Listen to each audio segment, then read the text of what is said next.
It was already very dark at night as Joan walked through the lonely part that leads to her mother's house. She looked around at the uncompleted buildings, frightened as she saw shadows. She fastened her steps, breathing hard while still paying attention to the sound of the footsteps approaching from behind, which was crowded by the sounds of crickets, insects, and frogs from nearby bushes. She tightened her grip on the bucket of water she was carrying on her head, which splashed all over her body. Her heart beat faster as the shadow got closer. She became even more scared and started praying to get home safe to meet her widowed mother who had sent her to fetch water from the community well. "Hey, stop there!" A desperate but familiar voice called out from behind her. Joan kept walking even faster as she planned to ignore the call. "God, please don't let him get me," she prayed in her heart as she was stricken with fear. "I said stop there now," the familiar voice commanded. Joan stopped abruptly in her tracks, visibly shaking while still holding her bucket of water on her head with shaky hands facing the road that leads to her house, afraid to look back. "Please don't hurt me. I'm the only child of my mother, please," she begged, even without looking back. "Beautiful Joan," the figure whispered too close behind her ear. She could feel his warm breath on her wet skin and could perceive the stench of alcohol from his breath. "You know I like you a lot, and I've been a distant admirer." Joan started trembling at his words. Before she knew it, he grabbed her, covering her mouth and preventing her from screaming. A few minutes later, he sat down beside her with his head bowed in shame and regrets. After he was done, he felt guilt creeping into his heart as he listened to the soft sound of Joan's cry. "I'm sorry," he whispered. "I was drunk and didn't know what I was doing. Please forgive me," he pleaded, unable to look at Joan, who was still lying weak on the floor crying softly. He stood up and fastened his belt. "Please let me help you." He leaned closer to help Joan up but was shocked at what she did next. Joan, who already thought the voice was familiar, quickly took off his face cap the moment he leaned closer to help her up. "Vincent," she called out, recognizing who he was, as he turned out to be someone she knew and respected. He quickly retrieved his cap and stood up. "Like I said, I was drunk and didn't know what I was doing. Please forgive me, and I promise I'll never hurt you again," he said and wore his cap. "Vincent, why did you do this to me? Why?" She cried out, feeling dirty and disappointed as she struggled to get on her feet. "Ah!" she cried out as she felt a sharp pain in between her thighs. Vincent became even more angry at himself for what he had done. He stormed out of the uncompleted building with a teardrop from his eyes because he never believed he could do such a thing and couldn't bear to see her in pain, and which he caused her. "I'll make sure I take care of you. You're now my responsibility," he vowed in his heart as he wiped the tears from his eyes with the back of his palm and disappeared into the darkness of the night. Joan struggled to get on her feet again, bearing the sting of pain as she sobbed continuously. She walked slowly towards the entrance of the uncompleted building, holding the wall for assistance when she stepped on something. She looked down to see what it was, only to find the small touchlight Vincent held earlier on the floor still on. She bent down slowly and picked it up. "Vincent, I'll never forgive you for what you've done to me," she said while holding tight to the touchlight and carefully walking out of the building. She took her broken bucket and walked home slowly, thinking of what to say to her mother. A few minutes later, she was already standing at the entrance of their house, unable to move as she had no strength left in her. "Joan," her mother called, "why did it take you so long to return? I have almost slept off while waiting for you," she said and stood up from the wooden chair she was sitting on. Joan stood still, unresponsive, looking blankly at her mother. "Mama," she tried to call out, but her voice was but a whisper because of the lump in her throat. "What are you still doing standing there? Please bring the water. Let me start preparing dinner, else we will sleep on empty stomachs this night," her mother said, looking at her, but before she could say another word, Joan collapsed to the ground with the bucket making a cracked noise. "Joan!" Her mother screamed and rushed out to her daughter. She held her in her arms, panicking while calling out her name. Written by Francisca Ijura Isaac. "Joan, please open your eyes, Joan. Oh my God, somebody help!" she screamed as she held her daughter to her chest with tears running down her cheeks. A few of their neighbors heard her scream and quickly rushed down to help. Joan was taken into her room and was placed on her bed while her mother sat beside her. "What happened to her?" a neighbor asked Joan's mother while the rest looked on eager to hear what had happened to Joan. She collapsed in front of the house after she returned from the well. "I don't know what happened to my daughter," Joan's mother explained, panicking. Crack! Vincent mistakenly stepped on a dry stick beside Joan's room. The sound attracted everyone in the room. One of the neighbors came out to see who it was but found no one and went back to join the others. Vincent quickly hid behind a tree, hoping praying that Joan doesn't reveal what had happened to anyone. Very early the next morning, Joan was still on her bed while her mother was out in the kitchen preparing a light breakfast. She opened her eyes gradually and looked around her room, wondering how she got there because she could remember standing in front of their house. She made to stand up from the bed but felt a sharp pain below her abdomen.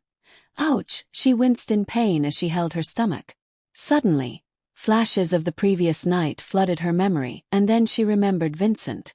Filled with pain and hate, her hands started shaking as she unconsciously squeezed her dress, vowing in her heart to make Vincent pay for what he had done to her.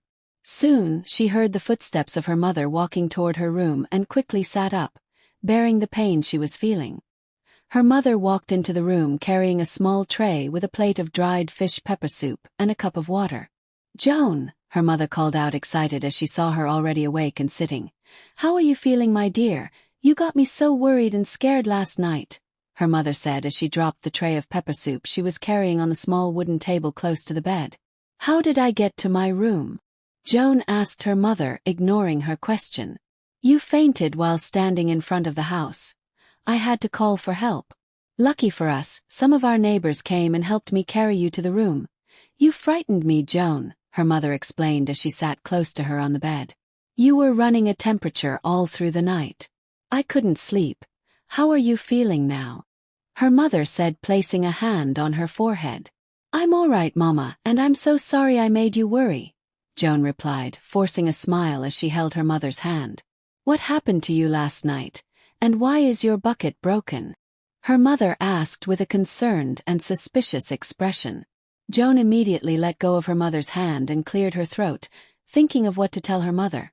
She knew how heartbroken her mother would become if she found out the truth, so she immediately cooked up a lie. "I'm so sorry, Mama. I saw a big snake crawling towards me while coming back home from the well. I got so scared and didn't know when I threw my bucket of water away and broke it. I'm so sorry, Mama," Joan lied as tears dropped from her eyes. "It's okay, my dear, I'm glad you're safe and fine," her mother said and stretched to carry the pepper soup she had prepared for her. "Take this and eat. I added some local herbs that will help with the fever, and make sure you finish it," her mother said and handed her the soup. "I'll be outside in case you need anything, all right," she said again and walked out of the room. Joan watched sadly as her mother walked out of the room. "I'm so sorry I lied to you, Mama," she said and sniffed as she wiped the tears that flowed freely from her eyes with the back of her hand. Almost an hour later, she finally left her room to join her mother. "Mama, where did you get water from?" she asked as she got closer to her mother, who was busy peeling a tuber of yam in front of the kitchen. "Our neighbors gave us 2 gallons of water last night after you passed out so that I can use it to prepare something for us to eat," her mother replied. "I'd like you to return the gallons to them and thank them for me again. They did well for us last night." Joan went into the kitchen to get the gallons and headed out to their neighbor's house to return them. On her way back, she saw something on the floor in front of their house and bent down to pick it up as she winced, feeling a slight pain. "What is this?" she questioned in her mind as she picked it up. She kept looking at it closely, trying to remember where she had seen it before. "This was the touchlight he left behind," she whispered as she wrapped her hand tight on the touchlight like she wanted to break it. "Vincent, I'll never forgive you," she whispered with pain in her heart as she walked into the compound, hiding the touch in her dress. 2 weeks later, Vincent, who was still feeling guilty about what he did, couldn't help but tell Jaon, his friend who was supposed to be his bodyguard, what he had done. "What, you did what?" "Oh my God," Jaon shouted, covering his face with his right palm facing the wall in the sitting room. "I warned you, Vincent, I warned you, but you wouldn't listen. Do you know what the villagers will do to you if they found out?" "They won't find out," Vincent replied confusedly, looking like a lost child. "We need to call your dad to get you out of here immediately," Jaon said and brought out his phone to dial a number. "No, we won't be doing that," Vincent said and snatched the phone from Jaon. "I'll take care of it myself, I don't want my dad to know about this," he said strictly to Jaon. "Then what do you intend to do?" Jaon asked. "I'll take care of her till whenever I leave this village," he replied with his gaze on the phone he was holding. First thing first, I need you to do something for me, he said to Jaon and whispered something in his ear. All right, I'll do as you say, Jaon replied and left to do what he was instructed. A few hours later, Jaon's mother walked out of the house and went straight to the kitchen to see if there was something for them to prepare for dinner, only to be met with shock and surprise. Oh my God, what is this? Who brought all these and kept it in my kitchen? Her mother said while looking surprised at the many foodstuffs in her kitchen. Jojo, Jaon, please come. Oh, she shouted for her daughter to come see. I'm coming, Jaon answered weakly as she forced herself up from the bed. She had been feeling very weak and sleepy for some days and had been taking herbs for malaria.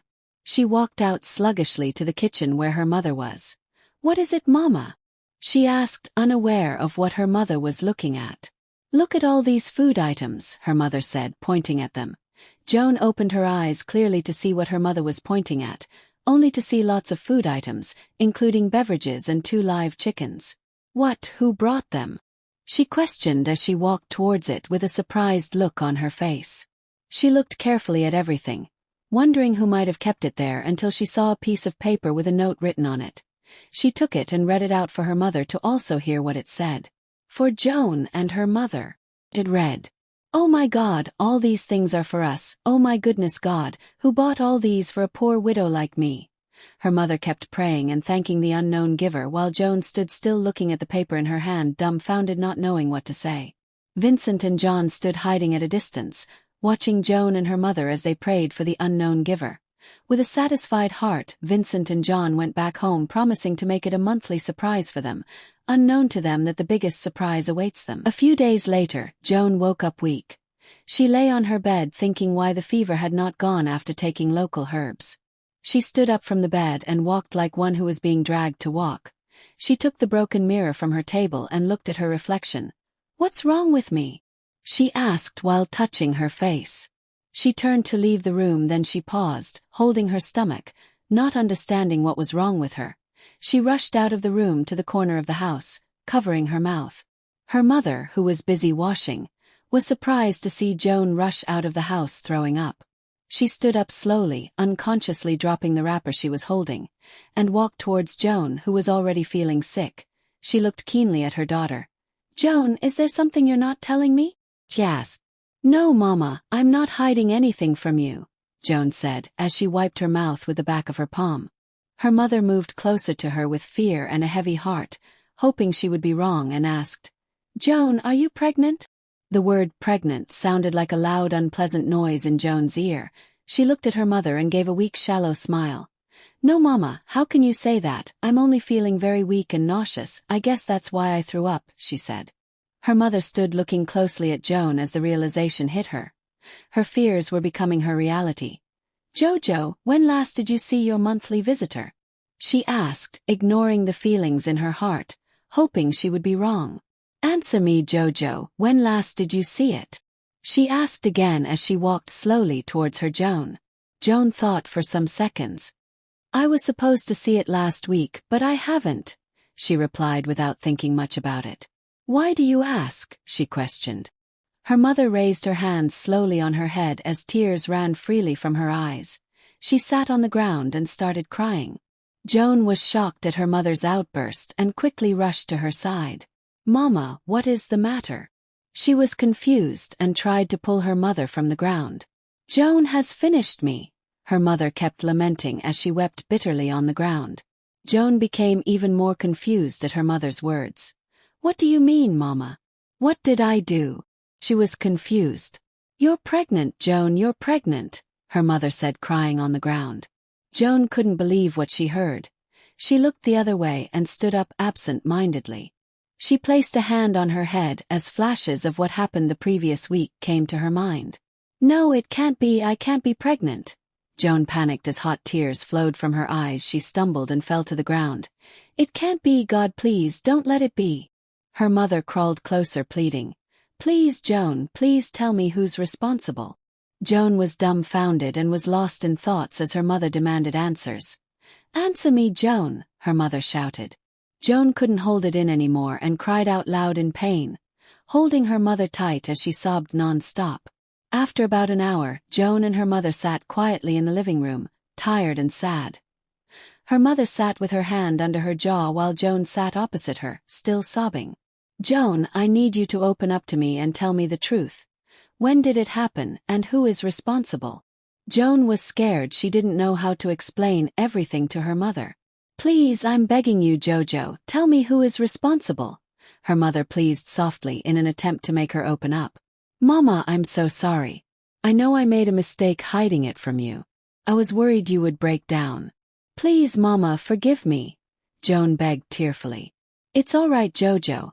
Just tell me who is responsible so that I'll know what to do," her mother said. "I don't know who he was," Joan whispered, hiding the truth. "What do you mean you don't know who he was?" her mother asked, confused. "Mama, I truly do not know who he was because I didn't see his face," Joan lied again. "What do you mean by you didn't see his face? Did he force himself on you?"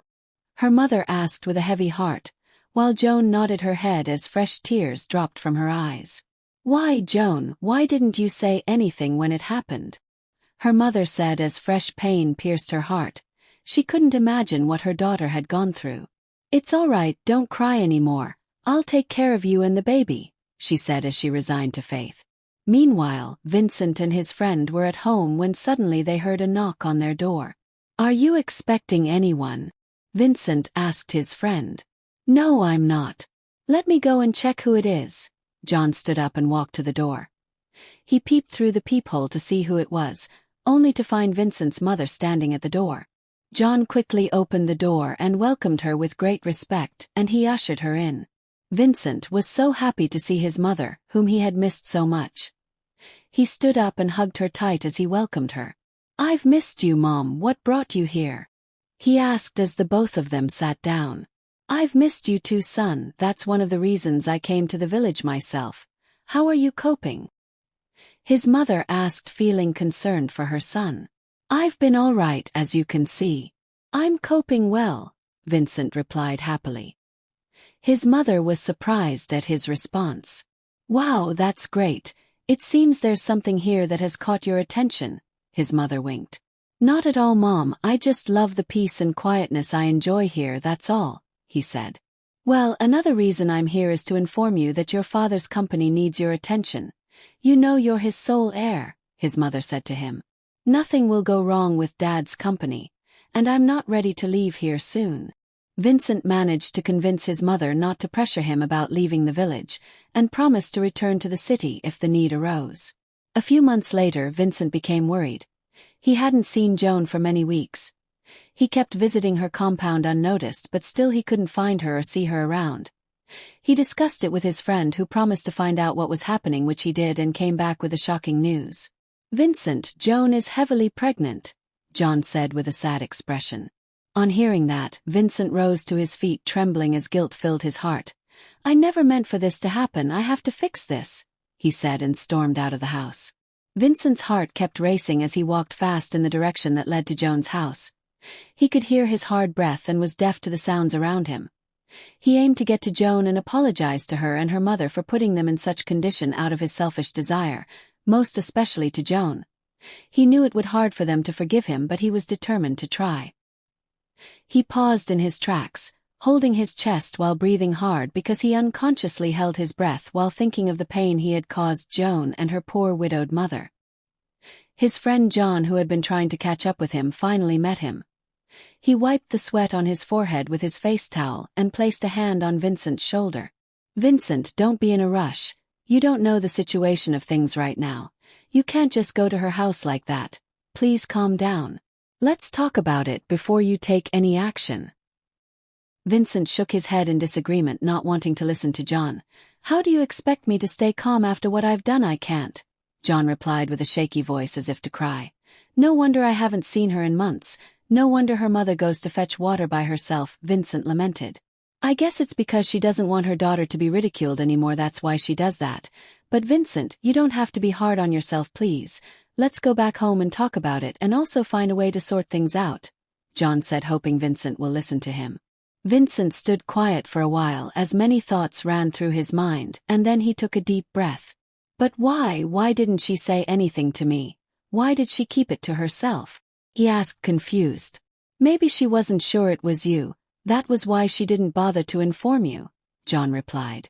No, Jaon, she knew it was me. She knew I was the one because they removed my face cap and even called out my name, Vincent said, recalling the night of the incident. And, he paused. She was a virgin, I'm her first, he said, looking straight into Jaon's eyes. Why didn't she say anything about it to me? Why? He questioned as he became engulfed in guilt. Maybe she didn't want to get you involved in it because of the villagers. You know how they react in cases like this, so I think it will be wise for us to go back home and think very carefully about our next move, Jaon said and held Vincent by the hand, urging him to go back home with him. A few minutes after they arrived, Vincent sat on the chair in the sitting room with his back rested on the chair and head raised, looking blankly at the ceiling, praying everything happening was just a dream. Buzz buzz, his phone vibrated. Buzz buzz. It vibrated again, but he didn't notice because he was already absent-minded. Jaon strolled to where the phone was and picked it up. He looked at the caller and saw that it was Vincent's mom. It's your mother, he said and handed the phone to Vincent, who refused to accept it. Answer the call and tell her I'm sleeping, he said and closed his eyes. Jaon sighed and shook his head before answering. He immediately put the call on speaker, and the next thing they heard was his mom crying. Vincent quickly grabbed the phone from Jaon and called out for his mother. What happened, Mom? Why are you crying? Is everything okay? He was already in a panic. Vincent, you need to come back home immediately. Your father slumped while coming out from the bathroom and has been unconscious in the hospital. Please come back home. We need you now, his mother cried. What do you mean Dad is unconscious in the hospital? Vincent questioned while trying not to sound panicked. I've sent my driver to come pick you up. Please come fast, Vincent. Your father needs you, his mother said and hung up. Vincent threw the phone on the chair as he screamed, wanting to pour out his emotions. He became even more confused and felt like the world was against him. What should I do now, what?